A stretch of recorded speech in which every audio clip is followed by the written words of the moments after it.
सुजाता और आज का जो हमारा टॉपिक है वो माइक्रोबायो सब्जेक्ट से है, पैरासाइटोलॉजी के ऊपर।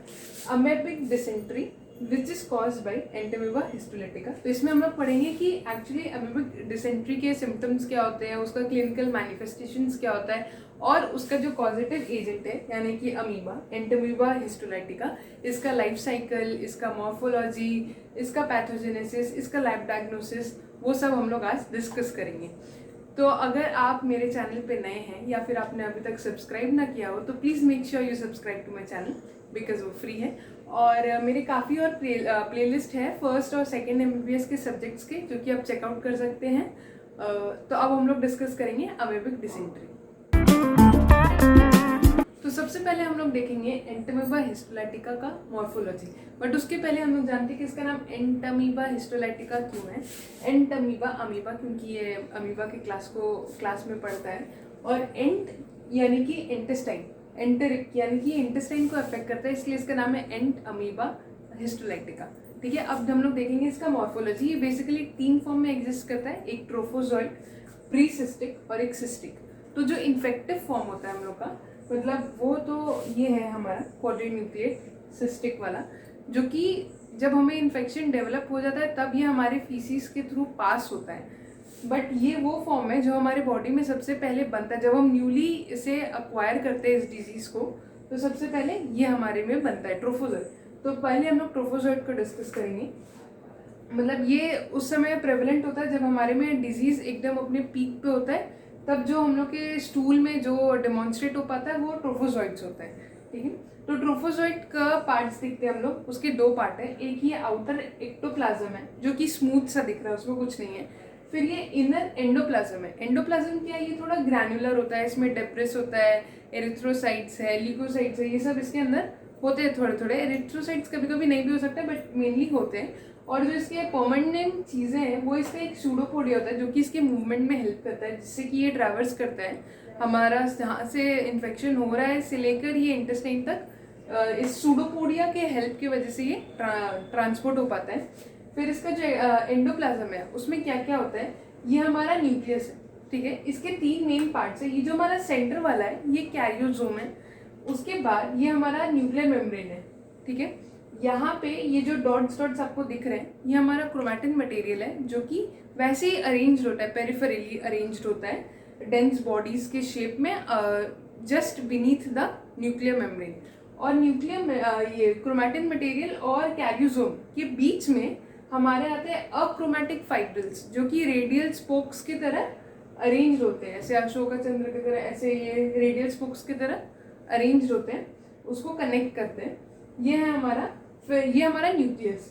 तो ये है, और ये जो हमारा मेन है ये ट्रोफोजोइड्स, ये सिर्फ टिश्यूज़ में होता है, ये इंटेस्टाइन में नहीं होता। ये मैंने बोला जब ये इन्फेक्शन हमारे में डेवलप होता है ये तब है, तो ये हमारा टिश्यूज़ में प्रेजेंट होता है। और ये जब कोई इंसान अमेबिक डिसेंट्री के साथ आता है with history of amoebic dysentery, तब उसका स्टूल का अगर हम लोग लैबोरेटरी डायग्नोसिस करें तो उसमें हम लोग को ट्रोफोजोइड फॉर्म ही पाया जाता है, या और तब वो patient is suffering from diarrhoea, तो उसके डायरिक फीसीज में ये पाया जाता है। यानी कि इट्स, अगर ये आपको उसके स्टूल में मिल रहा है यानी कि इट सिम्बोलाइजेस कि वो एक अक्यूट केस है, अभी वो इस चीज़ से सफ़र कर रहा है, उसको ट्रीटमेंट की ज़रूरत है। उसके बाद आता है हमारा प्रीसिस्टिक स्टेज। इसमें उतना कुछ नहीं, इसमें सिस्ट वॉल बनना शुरू होता है। जो सूडोपोडिया वो धीरे धीरे कम हो गया है क्योंकि अब अपने लोकेशन पे पहुंच गया है। न्यूक्लियस का वही सब सेम है, वही कैरियोसोम है, क्रोमैटिक फिब्रिल्स है, क्रोमैटिन मटेरियल वैसे ही अरेंज्ड है पेरिफेरली, इसका सब सेम। अब है हमारा सिस्टिक। इसके 3 फॉर्म्स हैं। पहला यूनी न्यूक्लिएट, क्योंकि उसमें देखिए न्यूक्लियस एक है उसके नाम के अकॉर्डिंग। फिर बाई न्यूक्लिएट, क्योंकि उसमें न्यूक्लियस 2 है। फिर क्वाड्रीन्यूक्लिएट, जिसमें कि न्यूक्लियस 4 है। यही हमारा इन्फेक्टिव स्टेज है क्वाड्रीन्यूक्लिएट वाला, इसी से हम लोग इन्फेक्शन अक्वायर करते हैं। तो पहला जो यूनिन्यूक्लिएट है उसमें हम लोग देख लेते हैं। ये जो है हमारा, ये उसका फूड रिजर्व है, यानी कि ग्लाइकोजन मास है, जो कि बाई न्यूक्लिएट में भी होता है लेकिन क्वाड्रीन्यूक्लिएट में नहीं होता, क्योंकि तब तक वो होस्ट से डिराइव करने लगता है उसका न्यूट्रिशन। फिर है हमारा ये क्रोमैटिड बार्स है, वो भी यूनिन्यूक्लिएट में है, बाई न्यूक्लिएट में है, लेकिन क्वाड्रीन्यूक्लिएट में नहीं होता। फिर जो यहाँ पर इसका एक सिस्ट वॉल सिक्रीट हो जाता है, जो कि इसमें भी है, और वो सारे सिस्टिक स्टेजेस में रहता है। ये जो सिस्ट वॉल है ये बहुत इंपॉर्टेंट है, क्योंकि ये इस स्टेज को, क्योंकि ये स्टेज हमारे इंटेस्टाइन में होता है, तो वहाँ पे क्या हमारे गैस्ट्रिक जूसेस होते हैं जो कि इसको डिस्ट्रॉय कर सकते हैं, बट ये सिस्टिक वॉल इस सिस्ट को उससे बचाता है, या फिर कोई भी एडवर्स कंडीशंस होना तो ये उसको बचाता है और इस पैरासाइट को ये थ्राइव करने देता है और मल्टीप्लाई करने देता है। तो ये है, और ये हमारा पाया जाता है ल्यूमेन में, मैंने बोला इंटेस्टाइन में, ये टिश्यूज में नहीं पाया जाता, ये ल्यूमेन में पाया जाता है, इसलिए इसमें सूडोपोडिया भी नहीं है, क्योंकि अपने लोकेशन पे तो ये पहुंच ही गया है। इसमें सूडोपोडिया क्योंकि उसको अभी ट्रैवल करना है, ये टिश्यूज में पाया जाता है। और ये जो है ये हमारा फॉर्म्ड फीसीज में पाया जाता है, यानी कि जब फीसीज सॉलिडिफाई हो गया है, यानी कि वो इंसान ट्रीटमेंट हो चुकी है उसकी, वो ठीक हो गया है, कैरियर्स में पाया जाता है, कॉन्वलेसेंट कैरियर्स या फिर क्रोनिक केसेस में, जब अब वो डायरिया डायरेक्ट वाले स्टेज में नहीं है, फॉर्म फीसीज में ये पाया जाता है। तो इसका इंपॉर्टेंट एमसीक्यू ये है कि ये डायरेक्ट फॉर्म में डायरेक्ट फीसीज में पाया जाता है, जो कि एक्टिव केस को सिंबलाइज करता है, और ये फॉर्म फीसीज जो कि कॉन्वलेसेंट कैरियर या फिर क्रोनिक कैरियर्स को सिंबलाइज करता है। तो अब हम लोग देखेंगे एंटोमीबा हिस्टोलैटिका का लाइफ साइकिल, जो कि बहुत इंपॉर्टेंट क्वेश्चन होता है। तो सबसे पहले कि सिंगल होस्ट में होता है, डेफिनेटिव होस्ट भी यही है, प्राइमरी होस्ट भी यही है इसका, ठीक है। तो अब है इसका सोर्स ऑफ इन्फेक्शन क्या होता है, कंटैमिनेटेड फूड या वाटर। मैंने जैसे बोला था कि अगर आप इन्फेक्टिव स्टेज में हैं तो ट्रोफोजॉइड्स आपके फीसिस में एक्सक्रीट होगा, और अगर आप कैरियर स्टेट में बन चुके हैं तो क्वाड्रीन्यूक्लिएट सिस्ट आपके फीसिस से एक्सक्रीट होगा, जो कि ही हमारा इन्फेक्टिव फॉर्म होता है। तो ये मेन फीसिस यानी कि फीसिस से कंटैमिनेटेड फूड या वाटर जो भी हो, जिस फीसिस में एंटोमीबा हिस्टोलैटिका हो, उससे कंटैमिनेटेड फूड या वाटर ही इसका सोर्स होता है, वो अगर हम लोग कंज्यूम करते हैं, जिसमें कि क्वाड्रीन्यूक्लिएट सिस्ट है जो कि हमारा इन्फेक्टिव फॉर्म है। तो ये क्या होता है, ऐसे ये इसका सिस्ट वॉल है बाहर वाला, और ये हमारा सिस्टिक फॉर्म है इसका, इसके अंदर हमारा क्वाड्रीन्यूक्लिएट है यानी कि 4 न्यूक्लियस, ठीक है। तो अब क्या होता है, ये हमने इंजेस्ट किया, अब इंटेस्टाइन में होता है हमारा ट्रिप्सिन, जो कि इसके सिस्ट को डिसॉल्व कर देता है, ठीक है। तो अब ये वल्नरेबल होने लगता है डिस्ट्रक्शन के लिए, हमारे सेल्स इसको अब अटैक करने लगेंगे अगर ये सिस्ट इसका चला जाएगा, क्योंकि ये सिस्ट ही इसको प्रोटेक्ट कर रहा था। तो ये सिस्ट डिसॉल्व होगा, तो अब ये कैसा बचेगा, सिर्फ ऐसा बचा, ठीक है। तो सिस्ट चला गया, इसलिए अब हम लोग इसको टेट्रा न्यूक्लिएट अमीबा बोलते हैं, टेट्रा न्यूक्लिएट क्योंकि अभी भी 4 न्यूक्लियस है। अब ये क्या करेंगे, ये बाइनरी फ्यूजन से मल्टीप्लाई करेंगे, अब ये ऐसा बन जाएगा जिसके अंदर की 8 हमारा न्यूक्लियस है, ठीक है। तो ये 8 न्यूक्लिएट अमीबा बन जाएगा। अब क्या होगा, ये जो इसको कंटेन कर रहा था, अब ये भी डिसइंटीग्रेट होगा, और अब ये अलग अलग से अभी ट्रोफोसॉइड बन जाएंगे। मैंने बोला था कि अब अक्यूट केस, यही हमारा मेन सिम्टोमेटिक फेज में यही है जो कि सिम्टम्स को कॉज करता है, ट्रोफोजॉइड फॉर्म। तो सिस्ट के बाद, टेट्रान्यूक्लिएट सिस्ट के बाद 8 न्यूक्लिएट सिस्ट बना, जो कि फिर मल्टीप्लाई करके उसके बाहर के मेम्ब्रेन्स चले जाएंगे और ये अलग अलग इंडिविजुअल सेल्स बन जाएंगे। तो ये हो जाएगा हमारा, ये हमारा सारा ट्रोफोजॉइड है जो मैंने पहला स्टेज बोला था। अब यही है हमारा मेन, जो कि मेन हमारा, आप विलन समझिए, जो कि हमारे सिम्टम्स को कॉज करता है। तो ये जाके अटैच होता है हमारे लार्ज इंटेस्टाइन में। अभी क्या करते हैं, प्रोटीलाइटिक एंजाइम सीक्रेट करता है, ये एंजाइम्स अगल बगल के जो भी प्रोटीन्स हैं उनको डिसइंटीग्रेट करेंगे, उनका नेक्रोसिस करेंगे अगल बगल के टिश्यू का, और सारे खराब काम करेंगे, उनको डिस्ट्रॉय करेंगे। उसकी वजह से क्या होता है, अल्सर्स फॉर्म होते हैं हमारे इंटेस्टाइन में, फ्लास्क शेप अल्सर्स। ये इसका एक कैरेक्टरिस्टिक फीचर है कि इसमें फ्लास्क शेप के अल्सर्स होते हैं, यानी कि यहाँ पे हमारा पैरासाइट अटैक कर रहा है और धीरे धीरे वो इस जगह, इंटेस्टाइन की इस जगह को पूरा पूरा बर्बाद कर देता है, पूरा नेक्रोसिस से उसको डिस्ट्रॉय कर देता है। तो फ्लास्क शेप अल्सर्स बने, उसी में क्या होता है कि ये कुछ कुछ जो ट्रोफोजॉइड्स है वो हमारे फिर फीसिस में पास होने लगेंगे, और इस अल्सर्स की वजह से उस इंसान का जो स्टूल पासिंग फ्रीक्वेंसी है वो बहुत इंक्रीज हो जाएगा, जिसको कि हम लोग डायरिया बोलेंगे।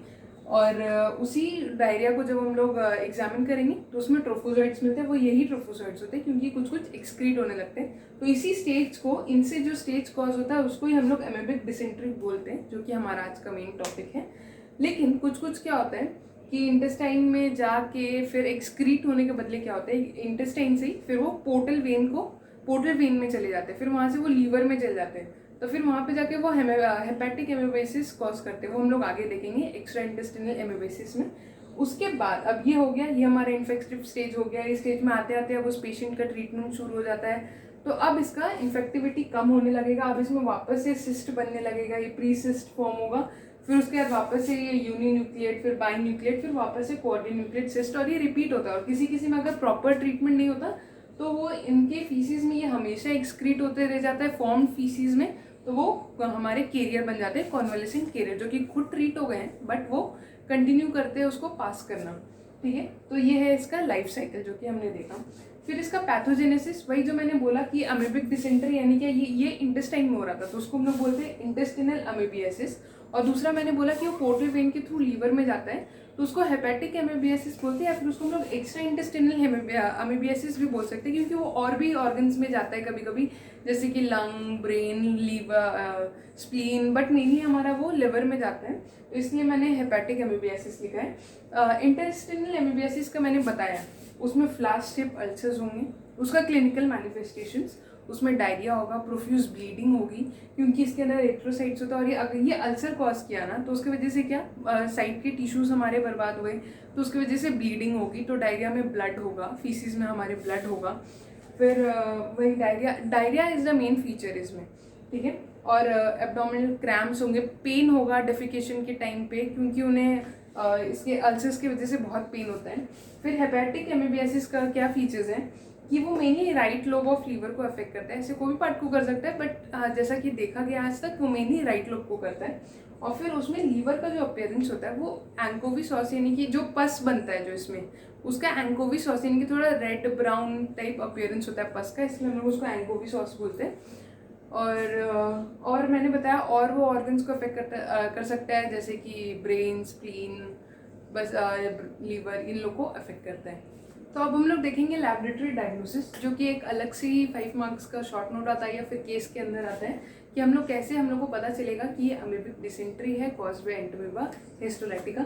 तो हम लोग का 2 अमीबियासिस होता है, हमने देखा इंटेस्टिनल और एक एक्स्ट्रा इंटेस्टिनल, तो हम लोग दोनों का लैब डायग्नोसिस अलग देखेंगे, बहुत शॉर्ट फॉर्म में प्रेजेंट किया है ताकि फटाफट याद हो पाए और समझ पाए हम लोग। इंटेस्टिनल में क्या है, पहले ही मैंने बोला था stool is the main thing, क्योंकि इसमें डायरिया ही हो रहा है। तो स्टूल एग्जामिनेशन करते हैं, उसमें क्या मिलेगा, बहुत बार बोला कि अक्यूट स्टेज है, यानी कि ट्रोफोजोइड्स मिलेंगे। तो जब स्टूल का एग्जामिनेशन, माइक्रोस्कोपिकल एग्जामिनेशन करेंगे तो ट्रोफोजोइड्स मिलेंगे, उनके पूरे फीचर्स दिखेंगे, न्यूक्लियस दिखेगा, एक्टोसिस दिखेगा, एंडोसिस दिखेगा, सब प्रॉपर्ली दिखते हैं, वो है हमारा स्टूल एग्जामिनेशन। ठीक है, फिर आता है हमारा स्टूल एंटीजन डिटेक्शन। स्टूल में हमारे एंटीजेंस प्रेजेंट होते हैं अगेंस्ट, हमारे एंटीजन प्रेजेंट होते हैं इस एंटीमीबा हिस्टोलाइटिका के, और इसका एंटीबॉडी डिटेक्शन भी कर सकते हैं, इस एंटीजन के अगेंस्ट एंटीबॉडी भी प्रेजेंट होते हैं, उसको भी हम लोग डिटेक्ट कर सकते हैं, वो भी हम लोग देखेंगे। फिर हमारा ब्लड एग्जामिनेशन करते हैं, उसमें ल्यूकोसाइटोसिस मिलता है हम लोग को, सिंस ये इन्फेक्शन है तो ऑब्वियसली ल्यूकोसाइट्स ज़्यादा मल्टीप्लाई होते हैं ताकि वो इस इन्फेक्शन से फाइट कर सकें। सीरोलॉजिकल टेस्ट यानी कि हमारे सीरम का हम लोग टेस्ट करते हैं एलाइजा के थ्रू, फिर इनडायरेक्ट हेमोग्लूटिनेशन टेस्ट, ये सबसे हम लोग एंटीबॉडीज पता चलता है हम लोग को, जो कि इस एंटीजन के अगेंस्ट फॉर्म हुए रहते हैं। एंटोमीबा हिस्टोलाइटिका ये तो एक फॉरेन बॉडी, ये एंटीजन की तरह काम करता है, और इसके अगेंस्ट हमारा बॉडी जो सिक्रीट करते हैं एंटीबॉडीज, वो हमें इसमें सीरोलॉजिकल टेस्ट में पता चलते हैं। फिर पीसीआर भी करते हैं हम लोग, उससे भी पता चलता है। तो ये 5 एकदम सिंपल लैब डी लिखने का फॉर्मेट है। स्टूल एग्जामिनेशन करेंगे ट्रोफोजोइड्स, वो हमारा मेन है, उसको फिर हम लोग एक्सप्लेन करेंगे कि ट्रोफोजोइड्स कैसे होते हैं, कैसे दिखेंगे, माइक्रोस्कोपिक एग्जामिनेशन। तो स्टूल में यही एंटीजन डिटेक्ट होगा हमारे। फिर ब्लड एग्जामिनेशन में ल्यूकोसाइटोसिस मिलेगा क्योंकि इन्फेक्शन है। सीरोलॉजिकल टेस्ट पीसीआर, ये हमारा नॉर्मल है। अब एक एक्स्ट्रा इंटेस्टिनल वाले भी हमने 5-6 में बांट दिए हैं। पहला डायग्नोस्टिक एस्पिरेशन, क्या होता है एक्स्ट्रा इंटेस्टिनल ना, तो मेनली हेपेटिक वाला, वहाँ पे ना एब्सिस फॉर्म होता है, मैंने बोला था पस फॉर्म होता है, एंकोविसॉस अपीयरेंस होता है, तो वही पस को हम लोग एस्पिरेट करके उसमें चेक करते हैं कि अच्छा ये एंटीजन प्रेजेंट है हमारा एंटोमीबा हिस्टोलाइटिका वाला, इसके अगेंस्ट हमारे बॉडी ने एंटीबॉडीज बनाया है, अगर हाँ तो ऑब्वियसली उसको ये इन्फेक्शन है। फिर हम लोग लीवर का बायोप्सी भी करते हैं, अगर हमें पस से कुछ नहीं पता चल रहा है तो उसका बायोप्सी करके हम लोग देखते हैं अच्छा इसमें ऐसे इफेक्ट हो रहा है, इसमें हमें एंटीजेंस मिल रहे हैं और वो मिल रहे हैं, वो भी हम लोग कर सकते हैं, एक मेथड है। ब्लड एग्जामिनेशन में इसमें भी ल्यूकोसाइटोसिस पाया जाता है। स्टूल एग्जामिनेशन इसमें भी करते हैं, फिर वही मिलेगा, ट्रोफोजोइड्स ही मिलेगा, बिकॉज ये दोनों ही इन्फेक्टिव स्टेजेस हैं, इन मतलब अक्यूट स्टेजेस है, तो इसमें ट्रोफोजोइड ही मिलता है। पीसीआर करते हैं जो कि हमारे सीरम के लिए, उसके बाद फिर न्यूक्लियस मतलब डीएनए को मल्टीप्लाई करके देखने के लिए। फिर एंटीजन डिटेक्शन हमारा इस सीरोलॉजिकल टेस्ट में आएगा। सीरम में हम लोग देखेंगे कि हमारा एंटीजेंस प्रेजेंट है, हमारे एंटीबॉडीज प्रेजेंट है कि नहीं है, उसके अगेंस्ट अगर है तो ऑब्वियसली ये इन्फेक्शन है। तो ये था मेरा प्रेजेंटेशन अमेबिक डिसेंट्री और मेनली एंटोमेबा हिस्टोलिटिका जो कि हमारा कॉजेटिव एजेंट है उसके ऊपर डिस्कशन। तो अगर आपको मेरा प्रेजेंटेशन या फिर मेरा डिस्कशन पसंद आया हो तो please make sure you like my video and you subscribe to my channel. और मेरे काफ़ी और प्लेलिस्ट हैं फर्स्ट सेकंड MBBS सब्जेक्ट्स के, जो भी आप चेकआउट कर सकते हैं। आप ऑब्वियसली कुछ गेन करेंगे उससे।